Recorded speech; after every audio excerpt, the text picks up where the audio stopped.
ये विशालकाय पक्षी इस इंसान को लेकर क्यों उड़ गया? आखिर क्या था इस पक्षी का रहस्य और इस इंसान के साथ आगे क्या घटने वाला है? दोस्तों, इस कहानी को ध्यान से सुनिए और समझिए।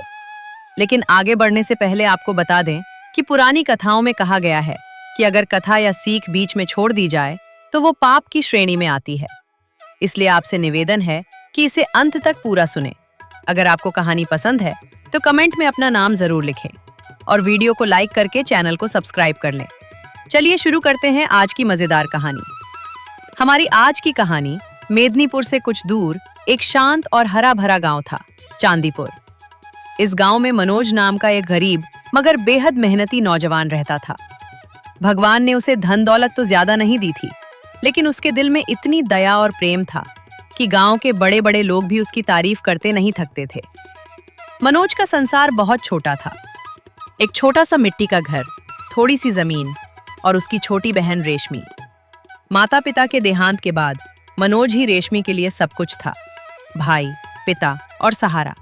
सुबह का समय था। सूरज की हल्की किरणें खेतों पर पड़ रही थी। मनोज अपने खेत में हल चला रहा था। उसके शरीर से पसीना बह रहा था, लेकिन उसके चेहरे पर थकान की जगह रेशमी दिखाई देता था। तभी उसका पड़ोसी किसान पीयूष वहां आ पहुंचा। पीयूष मुस्कुराते हुए बोला, अरे मनोज, लगता है इस बार तो तुम्हारी मेहनत रंग लाने वाली है। देखना, इस साल फसल बहुत अच्छी होगी। मनोज ने हल रोककर माथे का पसीना पोंछा और मुस्कुराते हुए बोला, पीयूष भाई, मैं ये मेहनत अपने लिए नहीं कर रहा। पीयूष ने आश्चर्य से पूछा, फिर किसके लिए? पीयूष ने दूर आसमान की तरफ देखते हुए कहा, मेरी बहन रेशमी के लिए। मेरा बस एक ही सपना है कि उसका विवाह पूरे गांव में सबसे धूमधाम से करो। पीयूष ने गहरी सांस ली। तुम सच में बहुत अच्छे भाई हो मनोज। माँ बाप के जाने के बाद तुमने रेशमी को कभी अकेला महसूस नहीं होने दिया। मनोज हल्का सा मुस्कुराया। वो मेरी बहन ही नहीं, मेरी जिम्मेदारी है। कुछ देर बात करने के बाद पीयूष वहां से चला गया और मनोज फिर से अपने काम में लग गया। शाम होते होते मनोज घर लौट आया। जैसे ही वो घर में दाखिल हुआ, ताजे बने खाने की खुशबू ने उसका स्वागत किया। रेशमी पहले ही रसोई में खाना बना चुकी थी। रेशमी ने मुस्कुराकर कहा, भैया, पहले हाथ मुंह धो लीजिए, मैं अभी गरम गरम रोटियां लाती हूँ। मनोज हंस पड़ा। बस कुछ दिन और रेशमी, फिर तो मैं तेरे हाथ की रोटियों के लिए तरस जाऊंगा। रेशमी ने हैरानी से पूछा, ऐसा क्यों कह रहे हो भैया? रेशमी ने मुस्कुराकर कहा, अरे पगली, एक दिन तेरा विवाह भी तो होगा, फिर तू अपने पति के लिए रोटियां बनाएगी, मेरे लिए नहीं। रेशमी शर्मा गई। तो क्या हुआ भैया, मेरी जगह इस घर में कोई और आ जाएगी? मनोज ने बोहें उठाई। कौन? रेशमी शरारती मुस्कान के साथ बोली, मेरी भाभी। मनोज हंस पड़ा। अरे पहले तेरा विवाह तो हो जाए, जिस दिन अच्छा रिश्ता मिलेगा उसी दिन तेरा कन्यादान करूंगा। रेशमी के गाल शर्म से लाल हो गए। दोनों हंसते हुए खाना खाने बैठ गए। अगले दिन मनोज खेत में काम कर रहा था कि तभी गांव का सबसे अमीर आदमी जमींदार सोनू राज वहां आ पहुंचा। मनोज ने तुरंत आदर से हाथ जोड़ लिए। प्रणाम जमींदार जी। सोनू राज ने गंभीर आवाज में कहा, मनोज, मैं तुम्हारे घर गया था, पता चला तुम खेत में हो, इसलिए यहाँ चला आया। मनोज ने विनम्रता से पूछा, आदेश कीजिए जमींदार जी। सोनू राज ने सीना तान कर कहा, मेरा बेटा वीरू अब जवान हो चुका है, मुझे उसके लिए एक संस्कारी और नेक लड़की चाहिए, और मुझे तुम्हारी बहन रेशमी पसंद आई है। ये सुनते ही मनोज की आंखों में खुशी चमक उठी। सच में जमींदार जी, सोनू राज ने कहा, आज शाम मैं अपनी पत्नी के साथ तुम्हारे घर आऊंगा। अगर सब ठीक रहा तो रिश्ता पक्का कर देंगे। इतना कहकर वो वहां से चला गया। मनोज का दिल खुशी से झूम उठा। वो दौड़ता हुआ घर पहुंचा। रेशमी, अरे रेशमी, रेशमी बाहर आई। क्या हुआ भैया? मनोज उत्साह से बोला, तुम्हारे लिए बहुत बड़ा रिश्ता आया है। जमींदार सोनू राज अपने बेटे वीरू के लिए तुम्हारा हाथ मांगने आए हैं। रेशमी शर्म से लाल हो गई और जल्दी से अंदर भाग गई। शाम को सचमुच जमींदार सोनू राज अपनी पत्नी के साथ मनोज के घर आए। मनोज ने उनका आदर सत्कार किया। कुछ देर बातचीत के बाद सोनू राज बोले, सब कुछ तय हो गया है। 8 महीने बाद रेशमी हमारे घर की बहू बनेगी। फिर उन्होंने थोड़ी सख्त आवाज में कहा, लेकिन ध्यान रहे मनोज, हमारी बारात का स्वागत बहुत धूमधाम से होना चाहिए। आखिर ये जमींदार के घर की शादी है। मनोज ने गर्व से कहा, आप चिंता मत कीजिए जमींदार जी, मैं अपनी बहन का विवाह ऐसा करूंगा कि पूरा गांव सालों तक याद रखेगा। सोनू प्रताप संतुष्ट होकर वहां से चले गए। उस दिन के बाद मनोज ने दिन रात मेहनत शुरू कर दी। वह सुबह सूरज निकलने से पहले खेत पहुंच जाता और देर शाम तक मेहनत करता। दिन रात की इस अथक मेहनत का फल भी जल्द ही दिखने लगा। कुछ ही हफ्तों में उसके खेतों में गेहूं की फसल सुनहरी लहरों की तरह लहलहाने लगी। जब फसल कटकर तैयार हुई तो मनोज उसे बैलगाड़ी में भरकर मेदिनीपुर के बाजार ले गया और अच्छे दामों में बेचकर काफी पैसा लेकर लौटा। घर पहुंचते ही उसने खुशी खुशी वह सारी रकम रेशमी के हाथों में रख दी और बोला, इसे संभाल कर रख लेना बहन, कुछ दिनों में मैं तेरे लिए सुंदर सुंदर गहने बनवा कर लाऊंगा। रेशमी ने मुस्कुराते हुए वो पैसे लकड़ी के संदूक में रख दिए। दोनों भाई बहन के चेहरे पर भविष्य की खुशियों की चमक साफ दिखाई दे रही थी। लेकिन उसी शाम उनके घर के दरवाजे पर जोर से दस्तक हुई। जब मनोज ने दरवाजा खोला तो सामने गांव की बुजुर्ग पड़ोसन जमुना काकी खड़ी थी। उनका चेहरा घबराहट और दुख से भरा हुआ था। आंखों से आंसू बह रहे थे। मनोज ने तुरंत उन्हें अंदर बिठाया और चिंतित होकर पूछा, काकी क्या हुआ? आप इतनी परेशान क्यों हैं? जमुना काकी रोते हुए बोली, बेटा मनोज, कल मेरी बेटी सुनीता का विवाह है, लेकिन रात को हमारे घर चोरी हो गई। सारे गहने और पैसे चोर ले गए। अगर बारात आई और हमारे पास दुल्हन के गहने ही नहीं हुए तो मेरी बेटी की इज्जत मिट्टी में मिल जाएगी। ये सुनकर मनोज कुछ देर चुप हो गया। उसके सामने एक कठिन फैसला खड़ा था। एक तरफ उसकी बहन रेशमी का भविष्य था और दूसरी तरफ जमुना काकी की बेटी की इज्जत। कुछ पल सोचने के बाद मनोज ने शांत स्वर में कहा, चिंता मत करो, भगवान सब ठीक करेगा। फिर उसने रेशमी को आवाज दी, रेशमी, जरा वो पैसे लेकर आना जो मैंने आज दिए थे। रेशमी पैसे लेकर आई तो मनोज ने वो पूरी रकम जमुना काकी के हाथों में रख दी। जमुना काकी ये देखकर स्तब्ध रह गई। कांपती आवाज में बोली, बेटा मैं ये पैसे वापस नहीं कर पाऊंगी। मनोज ने मुस्कुराकर कहा, काकी, इंसान ही इंसान के काम आता है। आज आपकी जरूरत बड़ी है। बस यही समझिए कि भगवान ने मुझे आपकी मदद करने के लिए भेजा है। जमुना काकी की आंखों से आंसू बहने लगे। वे मनोज को ढेरों आशीर्वाद देती हुई वहां से चली गई। उनके जाने के बाद रेशमी ने धीरे से पूछा, भैया अब मेरे गहनों का क्या होगा? मनोज ने हल्की मुस्कान के साथ कहा, अभी हमारे पास 6 महीने का समय है, मैं फिर मेहनत करूंगा। भगवान ने चाहा तो जमीन फिर सोना उगलेगी। लेकिन किस्मत को शायद मनोज की परीक्षा और कठिन बनानी थी। कुछ ही दिनों में पूरे इलाके पर भयानक सूखा पड़ गया। आसमान जैसे रूठ गया था। बादलों का नामो निशान नहीं था। तालाब सूखने लगे, नदियों का पानी घटने लगा और खेतों की मिट्टी फटने लगी। गांव के लोग पीने के पानी के लिए भी तरसने लगे। मनोज के खेत भी सूखते जा रहे थे। हर दिन वो आसमान की ओर उम्मीद से देखता, लेकिन बादल जैसे कहीं खो गए थे। एक शाम रेशमी ने चिंतित होकर पूछा, भैया अगर बारिश ही नहीं हुई तो खेती कैसे होगी और मेरे विवाह का क्या होगा? मनोज के पास इस सवाल का कोई सीधा जवाब नहीं था। वो भीतर से परेशान था, लेकिन उसने अपनी बहन को हिम्मत देते हुए कहा, चिंता मत कर जमुना, भगवान ने चाहा तो कोई ना कोई रास्ता जरूर निकलेगा। उसी समय गांव के जमींदार सोनू राज का नौकर उनके घर आया और बोला, मनोज, जमींदार साहब ने तुम्हें हवेली में बुलाया है। मनोज तुरंत वहां पहुंच गया। हवेली में जमींदार सोनू राज बड़े अहंकार से बैठे थे। उन्होंने मनोज की तरफ देखते हुए कहा, मुझे पता चला है कि तुमने अपनी सारी कमाई किसी और की मदद में दे दी। ये तो अच्छी बात है, लेकिन अब बताओ अपनी बहन का विवाह कैसे करोगे? मनोज ने आत्मविश्वास से कहा, मैंने जो वादा किया है उसे जरूर निभाऊंगा। जमींदार ने कड़े स्वर में कहा, बस याद रखना, हमारी बारात का स्वागत शानदार होना चाहिए। अगर जरा भी कमी हुई तो अच्छा नहीं होगा। ये कहकर उन्होंने मनोज को जाने का इशारा कर दिया। मनोज भारी मन से घर लौटा। उसे समझ नहीं आ रहा था कि अब क्या करे।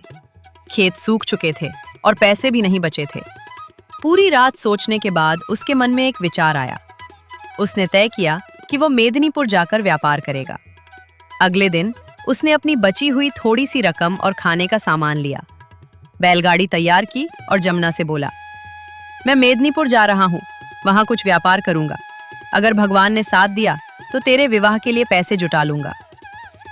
जमुना की आंखों में चिंता थी, लेकिन उसे अपने भाई पर पूरा भरोसा था।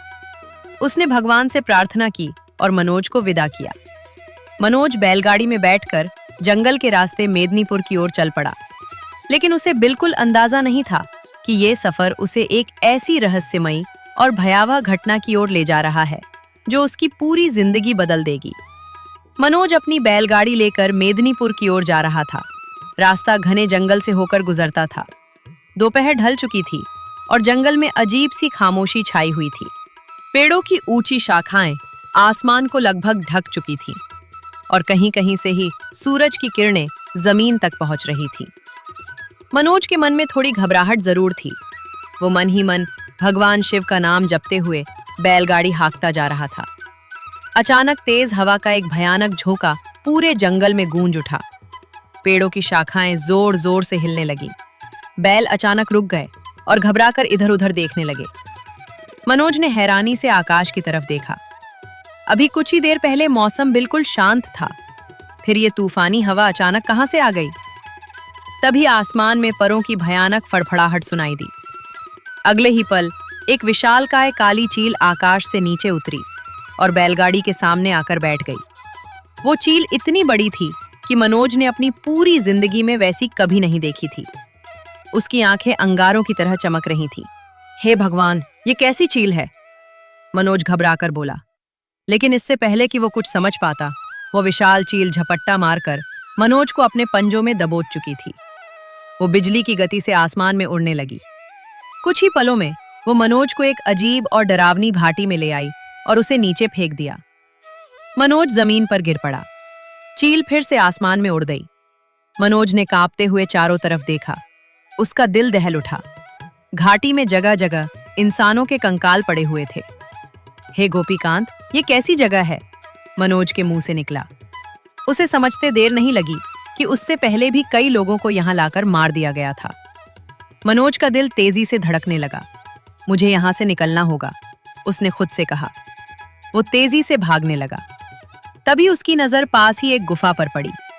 वो बिना देर किए गुफा के अंदर घुस गया और अंधेरे में भागता चला गया। कुछ देर बाद उसे गुफा के दूसरे छोर पर हल्की रोशनी दिखाई दी। जैसे ही वो बाहर निकला, उसने खुद को एक दूसरे जंगल में खड़ा पाया। मनोज ने राहत की सांस ली। लगता है भगवान ने मेरी जान बचा ली। लेकिन भागते भागते अचानक उसका पैर एक पत्थर से टकराया और वो जोर से गिर पड़ा। सिर में चोट लगने से वो बेहोश हो गया। जब मनोज की आंख खुली तो उसने देखा कि उसके सामने एक सफेद दाढ़ी वाले ऋषि बैठे हुए हैं। उनके चेहरे पर अद्भुत शांति थी और उनके हाथ में एक कमंडल था। मनोज घबराकर उठ बैठा। आप कौन हैं? महर्षि। महर्षि मुस्कुराए। डर मत पुत्र, मैं एक ऋषि हूं। लेकिन तुम कौन हो और इस भयानक जंगल में कैसे आ गए? मनोज ने पूरी कहानी महर्षि को सुना दी। कैसे वो व्यापार के लिए जा रहा था और कैसे वो रहस्यमयी चील उसे उठा लाई। सब कुछ सुनकर महर्षि ने गहरी सांस ली। तुम बहुत भाग्यशाली हो पुत्र, बहुत कम लोग उस घाटी से जिंदा लौट पाते हैं। मनोज ने डरते हुए पूछा, लेकिन वहां पड़े हुए उन कंकालों को किसने मारा? महर्षि ने गंभीर आवाज में कहा, वहां एक मायावी दैत्य रहता है जो इंसानों का शिकार करता है। यह सुनकर मनोज कांप उठा और वह चील महर्षि बोले, वह कोई साधारण चील नहीं है, वह मेदिनीपुर की राजकुमारी सोनाली है। मनोज हैरान रह गया। राजकुमारी चील कैसे बन गई? महर्षि कुछ देर चुप रहे, फिर बोले, राजा सूरजभान की बेटी राजकुमारी सोनाली को अपने खजाने से बहुत मोह था। वह अपने खजाने को किसी के साथ बांटना नहीं चाहती थी। एक दिन उसने अपना सारा खजाना छुपाने के लिए इसी गुफा में लाकर रख दिया, लेकिन उसे पता नहीं था कि इस गुफा में एक मायावी दैत्य का वास है। मनोज ध्यान से सुन रहा था। महर्षि आगे बोले, दैत्य ने उसकी कमजोरी पहचान ली, उसका लालच। उसी लालच की वजह से दैत्य ने अपनी मायावी शक्ति से राजकुमारी को देकर चील बना दिया। तब से वह चील दैत्य के आदेश पर इंसानों को पकड़कर उसी घाटी में लाती है। मनोज के चेहरे पर चिंता दिखाई देने लगी। तो क्या उस दैत्य से बचने का कोई रास्ता नहीं है? ऋषि बोले, एक रास्ता है, लेकिन वह बहुत कठिन है। मनोज ने तुरंत पूछा, क्या रास्ता? ऋषि ने कहा, उस दैत्य को केवल वही इंसान मार सकता है जिसके दिल में जरा भी लालच न हो। इतना कहकर ऋषि मनोज को पास की एक बड़ी गुफा में ले गए। जैसे ही मनोज अंदर गया, उसकी आंखें चौंधियां गईं। गुफा के अंदर सोने, चांदी और हीरो का विशाल खजाना चमक रहा था। ऋषि बोले, ये वही खजाना है, लेकिन ये श्रापित है। अगर किसी लालची इंसान ने इसे छुआ तो वो तुरंत भस्म हो जाएगा। मनोज कुछ पल सोचता रहा, फिर उसने धीरे से खजाने में से एक सोने का सिक्का उठाया। ऋषि ध्यान से उसे देखने लगे, लेकिन मनोज को कुछ नहीं हुआ। ऋषि के चेहरे पर मुस्कान फैल गई। बहुत अच्छा, इसका मतलब है कि तुम्हारे दिल में लालच नहीं है। शायद भगवान ने तुम्हें ही इस दैत्य का अंत करने के लिए भेजा है। मनोज ने दृढ़ आवाज में कहा, अगर इससे लोगों की जान बच सकती है तो मैं उस दैत्य का सामना जरूर करूंगा। ऋषि ने आंखें बंद की और मंत्र पढ़ने लगे।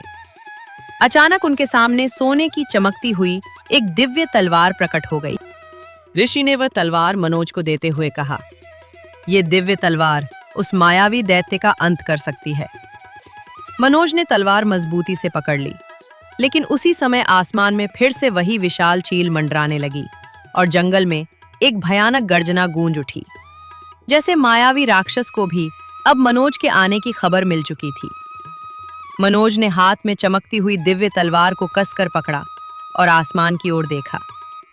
ऋषि शांत भाव से खड़े थे, लेकिन उनकी आंखों में गहरी गंभीरता थी। अचानक चील नीचे उतरी और मनोज के सामने आकर बैठ गई। तभी वह इंसानी आवाज में बोली, ऋषि, ये सब क्या है? आप इस इंसान को यहाँ क्यों लाए हैं? मनोज ये सुनकर चौंक गया। चील सचमुच इंसानी भाषा बोल रही थी। ऋषि ने गंभीर स्वर में कहा, राजकुमारी सोनाली, ये वही इंसान है जिसकी तलाश मुझे वर्षों से थी। इसका दिल लालच से बिल्कुल खाली है। यही उस मायावी राक्षस का अंत कर सकता है। चील कुछ पल तक मनोज को ध्यान से देखती रही, फिर धीमी आवाज में बोली, अगर ये सच है तो शायद आज मेरी कैद खत्म हो सकती है। मनोज ने साहस जुटाकर कहा, अगर तुम्हें इस शाप से मुक्ति मिल सकती है तो मैं जरूर उस राक्षस से लड़ूंगा। ऋषि ने मनोज की तरफ देखकर कहा, याद रखना पुत्र, ये राक्षस बहुत मायावी है। वो तुम्हारे मन में डर और भ्रम पैदा करने की कोशिश करेगा, लेकिन अगर तुम्हारा मन स्थिर रहा तो उसकी सारी शक्तियां खत्म हो जाएंगी। इतना कहकर ऋषि मनोज को उस गुफा के रास्ते तक ले गए, जो फिर से उसी डरावनी घाटी में खुलती थी। मनोज तलवार हाथ में लिए धीरे धीरे गुफा के अंदर बढ़ने लगा। कुछ देर बाद वो गुफा के दूसरे छोर से बाहर निकला और फिर वही भयानक घाटी उसके सामने थी। जमीन पर पड़े कंकाल हवा में हिल रहे थे। चारों तरफ एक अजीब सी सड़ी हुई गंध फैली हुई थी। मनोज ने गहरी सांस ली और जोर से बोला, ए मायावी, अगर हिम्मत है तो सामने आ। कुछ क्षणों तक पूरी घाटी में सन्नाटा छाया, फिर अचानक चारों तरफ काला धुआं फैलने लगा। धीरे धीरे उस धुएं के बीच से एक विशाल आकृति प्रकट हुई। उसकी आंखें आग की तरह जल रही थीं और उसका शरीर पहाड़ जितना बड़ा था। वो भयानक आवाज में गरजा, कौन है जो मेरी घाटी में मुझे ललकारने की हिम्मत कर रहा है? मनोज ने तलवार उठाते हुए कहा, मैं मनोज हूं और आज मैं तेरे अत्याचार का अंत करने आया हूं। मनोज ने तलवार कसकर पकड़ी और पूरी ताकत से दैत्य की ओर दौड़ पड़ा। दैत्य गुस्से से पागल हो गया। उसने जोरदार गर्जना की और मनोज पर हमला करने लगा। दोनों के बीच भयानक युद्ध शुरू हो गया। कभी दैत्य आग की लपटें छोड़ता, कभी जमीन हिलने लगती, लेकिन मनोज बिना डरे लगातार वार करता रहा। आखिरकार मनोज ने पूरी ताकत जुटाई और दिव्य तलवार दैत्य के सीने में घोंप दी। तलवार लगते ही राक्षस के शरीर में आग लग गई। वह दर्द से चिल्लाया, नहीं, ये असंभव है। कुछ ही क्षणों में राक्षस जलकर राख हो गया। जैसे ही राक्षस मरा, पूरी घाटी में चमकदार रोशनी फैल गई। उसी समय आसमान से वह विशाल चील उड़ती हुई नीचे आई। धीरे धीरे वह चील बदलने लगी और कुछ ही पलों में वहां एक बेहद सुंदर राजकुमारी सोनाली खड़ी थी।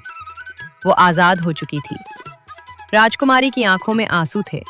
वो मनोज के सामने झुककर बोली, तुमने मुझे इस भयानक श्राप से मुक्त कर दिया। मैं जिंदगी भर तुम्हारी आभारी रहूंगी। तभी ऋषि भी वहां आ पहुंचे। उन्होंने मुस्कुराते हुए कहा, आज इंसानियत ने लालच पर जीत हासिल कर ली। मनोज ने विनम्रता से कहा, मैंने तो सिर्फ अपना कर्तव्य निभाया है। राजकुमारी सोनाली कुछ क्षणों तक मनोज को देखती रही। वह धीरे से बोली, अगर तुम नहीं आते तो शायद मैं जिंदगी भर उस राक्षस की गुलाम बनी रहती। मनोज ने विनम्रता से सिर झुका लिया। मैंने तो सिर्फ इंसानियत का फर्ज निभाया है राजकुमारी। तभी पास खड़े ऋषि मुस्कुराए। पुत्र मनोज, आज तुमने केवल एक राक्षस का अंत नहीं किया, बल्कि उस शाप को भी खत्म किया है जिसने कई निर्दोष लोगों की जान ली थी। राजकुमारी सोनाली ने ऋषि की ओर देखकर कहा, बाबा, अब इस खजाने का क्या होगा? ऋषि ने शांत स्वर में कहा, जिस खजाने के कारण ये सब हुआ, अब वही खजाना लोगों की भलाई में खर्च होना चाहिए। राजकुमारी सोनाली ने तुरंत सहमति में सिर हिलाया। आप ठीक कह रहे हैं बाबा, अब ये खजाना केवल प्रजा की भलाई के लिए ही इस्तेमाल होगा। फिर उसने मनोज की तरफ देखा और बोली, मनोज, तुम मेरे साथ मेदिनीपुर चलो। वहां सबको ये सच्चाई जाननी चाहिए कि किसने इस राक्षस से मुक्ति दिलाई है। मनोज कुछ पल चुप रहा।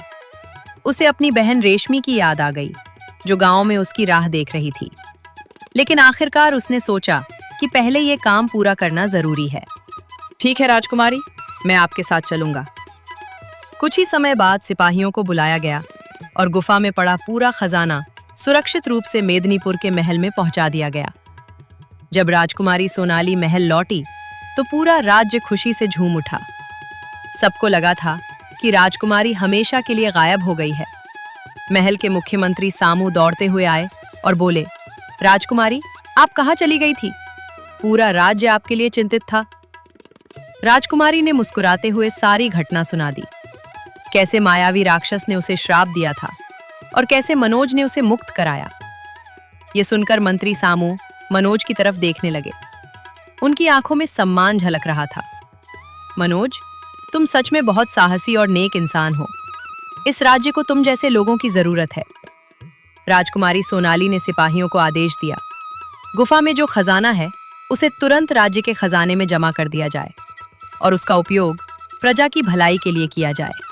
मंत्री ने तुरंत आदेश का पालन करवाया। कुछ ही दिनों में पूरे राज्य में यह खबर फैल गई कि एक साधारण किसान ने मायावी राक्षस का अंत कर दिया। मनोज को महल में विशेष सम्मान दिया गया, लेकिन इन सब के बावजूद मनोज के मन में एक ही चिंता थी, अपनी बहन रेशमी का विवाह। एक शाम मनोज महल के बगीचे में खड़ा आसमान की ओर देख रहा था। तभी राजकुमारी सोनाली वहां आई। मनोज, तुम कुछ परेशान लग रहे हो। मनोज ने हल्की मुस्कान के साथ कहा, मैं सोच रहा हूं कि अब मुझे अपने गांव लौट जाना चाहिए। राजकुमारी ने हैरानी से पूछा, इतनी जल्दी क्यों? मनोज ने कहा, मेरी बहन रेशमी का विवाह तय हो चुका है। मैं उसके लिए ही मेदिनीपुर व्यापार करने आया था। अब मुझे जल्दी लौटना होगा। राजकुमारी कुछ पल चुप रही। फिर उसने धीरे से कहा, मनोज, क्या तुम जानते हो कि तुमने मेरी जिंदगी ही नहीं, मेरे पूरे राज्य को बचाया है? मनोज ने विनम्रता से कहा, मैंने जो किया वो मेरा कर्तव्य था। राजकुमारी की आंखों में हल्की मुस्कान आ गई। तुम्हारी यही सादगी मुझे सबसे ज्यादा पसंद है। कुछ क्षणों तक दोनों के बीच खामोशी रही। फिर राजकुमारी ने धीरे धीरे कहा, मनोज, जब तुमने मुझे उस श्राप से मुक्त कराया, उसी दिन से मेरे दिल में तुम्हारे लिए एक अलग जगह बन गई है। मनोज थोड़ा चौंक गया। राजकुमारी ने आगे कहा, मैं तुमसे विवाह करना चाहती हूँ। क्या तुम मेरे जीवन साथी बनोगे? मनोज कुछ क्षणों के लिए बिल्कुल शांत हो गया। एक साधारण किसान के सामने यह प्रस्ताव किसी सपने जैसा था। लेकिन मनोज ने थोड़ी देर सोचने के बाद मुस्कुराते हुए कहा, सच कहूं तो जब मैंने आपको पहली बार देखा था, तभी मेरे दिल में भी आपके लिए सम्मान और स्नेह पैदा हो गया था। राजकुमारी की आंखों में खुशी चमक उठी। मनोज ने आगे कहा, लेकिन मेरे लिए सबसे जरूरी मेरी बहन है। पहले उसका विवाह पूरा हो जाए, उसके बाद मैं आपके साथ जीवन बिताने के लिए तैयार हूं। राजकुमारी मुस्कुरा उठी। तो फिर तय रहा, हम तुम्हारे गांव चलेंगे और तुम्हारी बहन का विवाह पूरे सम्मान और धूमधाम से करवाएंगे। महल में ये खबर फैलते ही खुशी की लहर दौड़ गई। राज्य के मंत्री और सैनिक भी इस विवाह की तैयारी में लग गए। कुछ ही दिनों बाद मेदिनीपुर के महल से एक भव्य काफिला मनोज के गांव चांदपुर की ओर रवाना हुआ। जब काफिला गांव के बीचों बीच रुका और उसमें से मनोज उतरा तो सब लोग हैरान रह गए। अरे ये तो मनोज है। गांव के लोगों को अपनी आंखों पर विश्वास ही नहीं हो रहा था। उसी समय सीता घर से बाहर आई। उसने देखा कि उसके सामने उसका भाई में खड़ा है और उसके साथ सैनिक और राजकुमारी भी हैं। रेशमी की आंखों में आंसू आ गए। वो दौड़कर मनोज के पास पहुंची। फिर मनोज ने पूरे गांव के सामने अपनी पूरी कहानी सुनाई। कैसे जंगल में वो विशाल चील उसे उठा ले गई, कैसे ऋषि से उसकी मुलाकात हुई और कैसे उसने मायावी राक्षस का अंत किया। गांव के लोग आश्चर्य से ये सब सुनते रहे। जमींदार सोनू राज भी वहां आ पहुंचे। उन्होंने कहा, अरे मनोहर, हमें तो पता ही नहीं था कि तुम इतने बड़े वीर हो। सच में किसी की मदद करने का फल भगवान जरूर देता है। मनोज मुस्कुराया। उसे याद आया कि अगर उसने उस दिन यमुना काकी की मदद नहीं की होती तो शायद भगवान भी उसकी मदद नहीं करते। कुछ ही दिनों में पूरे गांव में रेशमी और धीरेन्द्र के विवाह की तैयारी शुरू हो गई। लेकिन इस बार वह विवाह साधारण नहीं था। मेदिनीपुर की राजकुमारी खुद उस विवाह में शामिल होने वाली थी। विवाह के दिन पूरा गांव रंग बिरंगी सजावट से जगमगा उठा। मनोज ने बड़ी धूमधाम से अपनी बहन का विवाह किया। रेशमी की विदाई के बाद गांव में फिर एक नई खुशी की खबर फैल गई। राजकुमारी सोनाली ने सबके सामने घोषणा की कि वो मनोज से विवाह करेंगी। ये सुनकर पूरा गांव खुशी से झूम उठा। कुछ ही दिनों बाद मेदिनीपुर के महल में मनोज और राजकुमारी सोनाली का विवाह बहुत धूमधाम से हुआ। एक साधारण किसान अब मेदिनीपुर का राजा बनने जा रहा था। लेकिन मनोज ने राजा बनने के बाद भी अपने स्वभाव को नहीं बदला। वो हमेशा न्याय, दया और सच्चाई के साथ राज्य चलाने लगा। उसने उस खजाने का उपयोग गरीबों की मदद, नए कुएं बनवाने और किसानों के लिए सिंचाई की व्यवस्था करने में किया। धीरे धीरे मेदिनीपुर एक खुशहाल और समृद्ध राज्य बन गया और लोग अक्सर कहा करते थे, सच्चा धन सोना या चांदी नहीं होता, सच्चा धन इंसान का अच्छा दिल होता है। अगर दिल में लालच ना हो और दूसरों की मदद करने की भावना हो तो भगवान खुद रास्ता बनाते हैं। इस कहानी का यही संदेश है, दूसरों की मदद कभी व्यर्थ नहीं जाती। सच्ची इंसानियत का फल देर से सही लेकिन जरूर मिलता है।